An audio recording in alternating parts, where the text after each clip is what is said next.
আমরা বলেছি আদালত রেজিস্ট্রেশন বাতিলের নজির এই ভারতীয় উপমহাদেশে আর দ্বিতীয়টি নেই। এইটি প্রথম এবং জামাত ইসলামীর রেজিস্ট্রেশনকে বাতিল করা হয়েছে। ইলেকশন কমিশন বাতিল করেনি, ইলেকশন কমিশন রেজিস্ট্রেশন দিয়েছে, কিন্তু হাইকোর্ট ডিভিশন মেজরিটির ভিত্তিতে এটি বাতিল করেছে। এই নজির এই ভারতীয় উপমহাদেশে একটি এবং একমাত্র।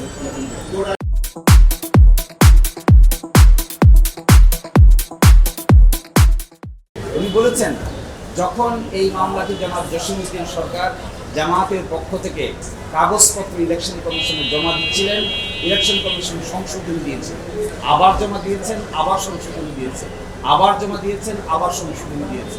2012 সালের 1 অক্টোবর পর্যন্ত এই চিঠি আনা নেওয়া চলেছে। জনাব জসিমউদ্দিন সরকার বারবার জমা দিয়েছেন। হাইকোর্টকে মাইনরিটি জাজ বলেছেন এইভাবে যখন একটি প্রক্রিয়া কোনো সাংবিধানিক প্রতিষ্ঠানের সামনে চলমান থাকে আর এই চলমান অবস্থায় হাইকোর্ট বিভাগ যখন এটিকে বাতিল করে তখন এটি মূলত প্রিম্যাচিওর, অর্থাৎ ঘোড়ার আগেই গাড়ি তুলে দেওয়া হয়েছে।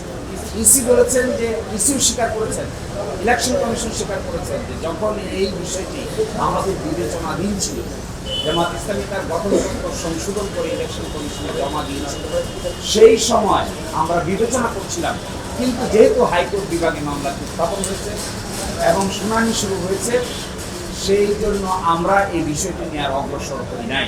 এটি ইসি তার লিখিত বক্তব্য স্বীকার করেছেন। আজকেও মৌখিক বক্তব্য আদালতকে বলেছেন যে আমরা অগ্রসর করতে পারিনি, কারণ আদালত এখানে হস্তক্ষেপ করেছে।